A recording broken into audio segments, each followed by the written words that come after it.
Jadi gelombang pada sisi luar pelabuhan yang memiliki cukup ketinggian, di mana dia memiliki energi yang sangat besar, bisa diredam oleh bangunan ini, sehingga pada sisi pelabuhan dia memiliki gelombang yang sudah terreduce atau sudah menjadi tenang. Ini adalah contoh bangunan yang dibangun oleh kontraktor Jepang kalau tidak salah di sisi luar pelabuhan atau pelindung gelombang pelabuhan di daerah Tanjung Mas. Waktu itu saya pernah tinjauan ke sana, diberi penjelasan oleh pihak pengelola dari Tanjung Mas tersebut. Di sini jadi kira-kira diperkirakan cukup bertahan beberapa puluh tahun ya, tetapi ternyata setelah dia dilaksanakan ternyata ini tidak mencapai umur yang direncanakan. Akhirnya dari pihak kontraktor Jepang dia bertanggung jawab untuk memperbaiki dan juga mengevaluasi dari bangunan tersebut. Karena kenapa pada perairan khususnya di utara Jawa, terutama di utara Semarang, itu ternyata mengalami suatu subsiden.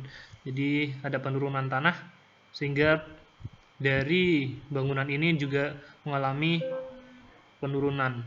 Kemudian juga dari sisi airnya dia juga mengalami kenaikan sehingga ada gagal fungsi dari pemecah gelombang ini.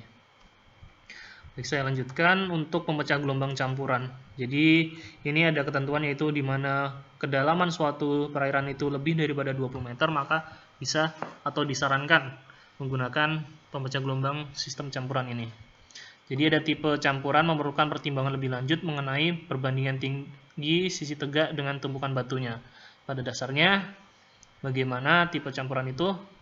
Perbandingannya seperti ini, yaitu yang pertama adalah tumpukan batu dibuat sampai setinggi air yang tertinggi, sedang bangunan sisi tegak hanya sebagai penutup bagian atas. Jadi kemungkinan sebagian besar itu nanti adalah pemecah gelombang sisi miring, tetapi yang sisi tegak hanya penutup di atasnya saja, jadi dia tidak terlalu tinggi. Itu yang pertama. Yang kedua, tumpukan batu setinggi air terendah sedang, bangunan tinggi sisi tegak harus menahan air tertinggi yang pasang. Ini biasanya juga lebih tinggi lagi bangunan dari sisi tegaknya, karena dia berharap untuk bisa menahan ketika airnya mencapai pasang tertinggi. Kemudian yang ketiga adalah tumpukan batu hanya merupakan tambahan fondasi dari bangunan sisi tegak. Jadi ini bangunan utama sebenarnya adalah sisi tegaknya, tapi untuk memperkuat kondisi atau keadaan atau fondasi pada daerah dasaran dari sisi tegak, maka dilapisi lagi dengan sisi miring. Ini materialnya biasanya kalau yang sisi miring itu adalah bebatuan.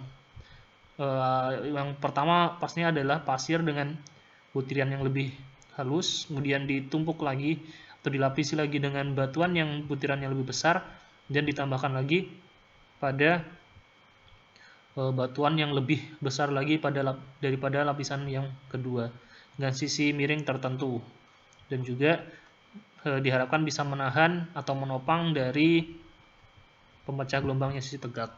Kalau untuk material sisi tegaknya biasanya tetap dia menggunakan beton bertulang, kemudian diisi dengan pasiran atau bisa dengan material yang lebih berat, dan juga atau bahkan langsung bisa dicor pada bangunan tersebut. Baik, untuk pertemuan keempat saya sekiankan dulu. Untuk pertemuan selanjutnya saya akan membahas bagaimana cara menghitung dari pemecah gelombangnya, dan juga pertemuan berikutnya ada contoh pembuatan pantai pasir buatan.